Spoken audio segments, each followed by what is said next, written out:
Hello guys, welcome back. हमने पिछले lecture के अंदर न्यूरोग्लिया के बारे में पढ़ा था। न्यूरोग्लिया के बारे में हमने अब तक पढ़ा है कि न्यूरोग्लियाज आपकी सेंट्रल नर्वस सिस्टम और पेरिफेरल नर्वस सिस्टम दोनों के अंदर प्रेजेंट होती हैं।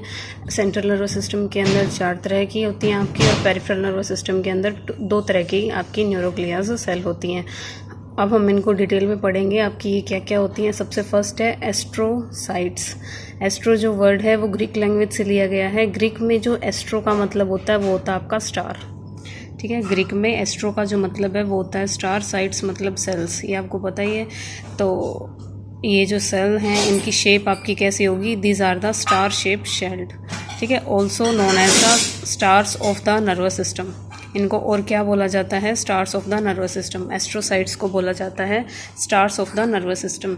These are the largest neuroglia, ये बात मैंने आपको बताई है। ये मेन सपोर्टिंग सेल होती हैं और नंबर में सबसे ज़्यादा होती हैं। तो एस्ट्रोसाइट के बारे में आपको इतनी इंट्रोडक्शन इसकी पता होनी चाहिए, शेप पता होनी चाहिए, इनको और क्या कहते हैं, कौन सी लैंग्वेज से ये वर्ड लिया गया है। लार्जेस्ट होती हैं साइज़ में, मेन सपोर्टिंग सेल हैं और नंबर में सबसे ज़्यादा होती हैं। नेक्स्ट है फंक्शन। अब मैंने आपको बताया था जब हमने पीछे पढ़ा था एस्ट्रोसाइट के बारे में कि ये क्या बनाती हैं, आपका ब्लड ब्रेन बैरियर। तो यही फंक्शन आपने यहाँ पे लिखना है। फंक्शन क्या है, responsible for formation of blood brain barrier. तो आपकी एस्ट्रोसाइट्स क्या करती हैं, ब्लड ब्रेन बैरियर का काम करती हैं। ठीक है, और प्लस इनका क्या काम है, responsible for feeding up the neurons of central nervous system. Central nervous system की न्यूरॉन्स को खाना खिलाने का काम भी कौन करती हैं, आपकी एस्ट्रोसाइट्स करती हैं। नेक्स्ट आपकी जो न्यूरोग्लिया है वो है माइक्रोग्लिया। माइक्रोग्लिया साइज़ में सबसे छोटी होती हैं, स्मॉलेस्ट होती हैं। मेन जो इनका काम है वो क्या होता है आपका, मेनली रिस्पॉन्सिबल फॉर फैगोसाइटोसिस। ठीक है, फैगो मतलब एनगल्फ करना, साइटोसिस सेल के अंदर। ठीक है, कोई भी हार्मफुल पार्टिकल आपके ब्रेन के अंदर एंट्री करता है तो उसको एनगल्फ करके किल करने का काम आपकी माइक्रोग्लिया सेल करती हैं।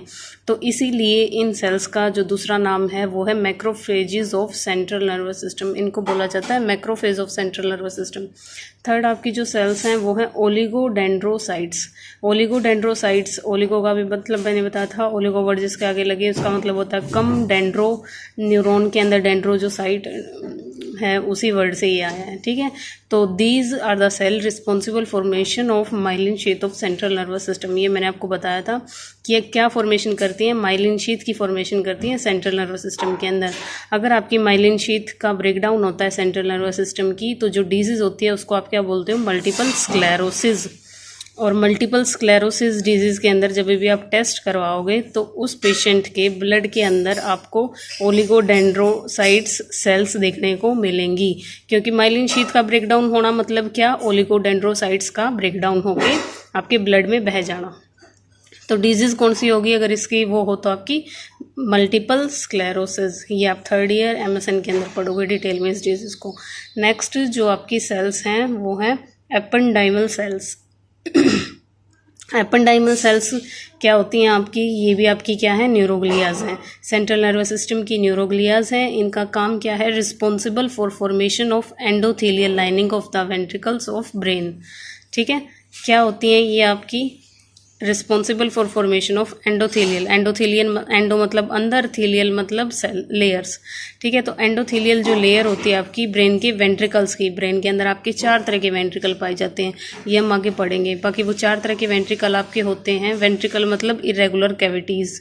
ठीक है, ब्रेन के अंदर जो वेंट्रिकल हैं वो क्या होते हैं, इरेगुलर कैविटीज़ होती हैं जिनको आप वेंट्रिकल बोल देते हो। उन 4 वेंट्रिकल की लाइनिंग, अंदर वाली जो लाइनिंग है वो आपकी किससे बनी हुई होगी, एपेंडाइमल सेल से। ये क्या है आपकी, एक न्यूरोग्लिया है, सपोर्टिंग सेल्स हैं।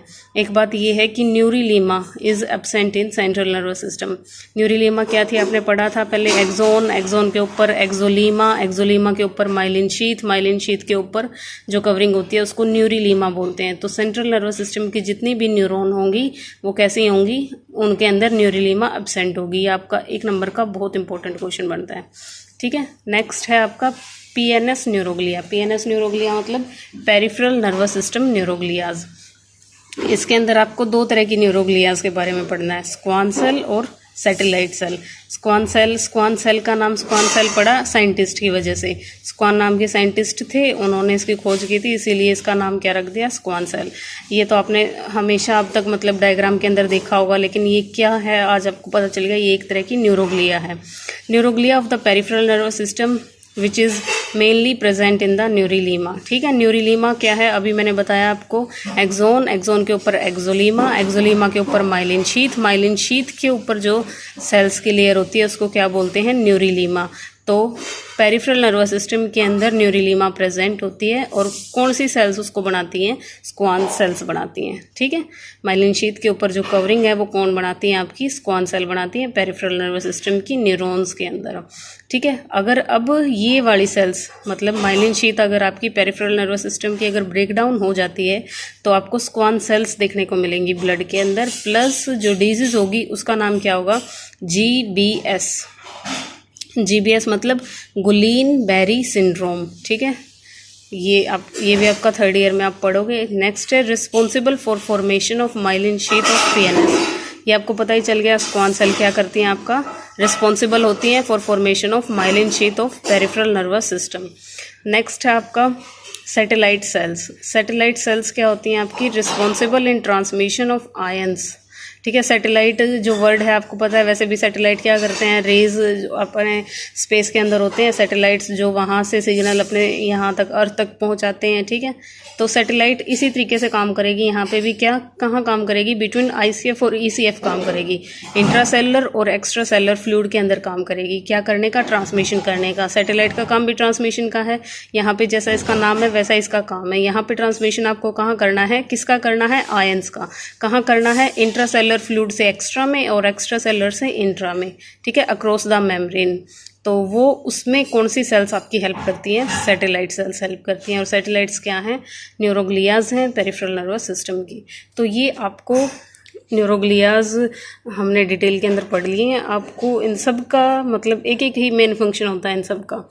आई होप आपको ये अच्छे से समझ आया होगा, और ये भी पता चल गया 2 मेन डिजीज़ हैं यहाँ से, एक आपकी ओलिगोडेंड्रोसाइट से रिलेटेड, एक स्क्वान सेल से रिलेटेड। ठीक है, अगर सैटेलाइट सेल नहीं होंगी तो कोई ट्रांसमिशन नहीं होगा आयंस का।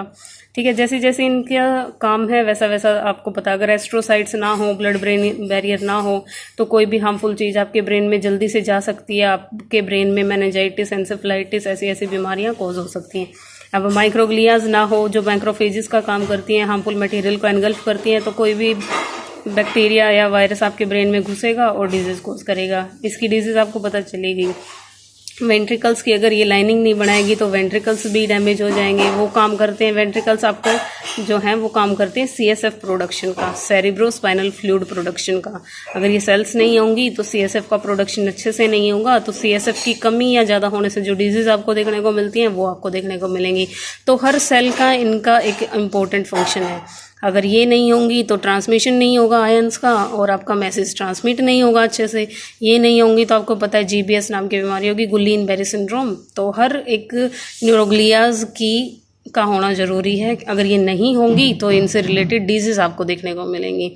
तो अगर आपको इनके फंक्शन पता है अच्छे से तो इनके जो डिजीज़ है वो भी आप अच्छे से पता कर सकते हो।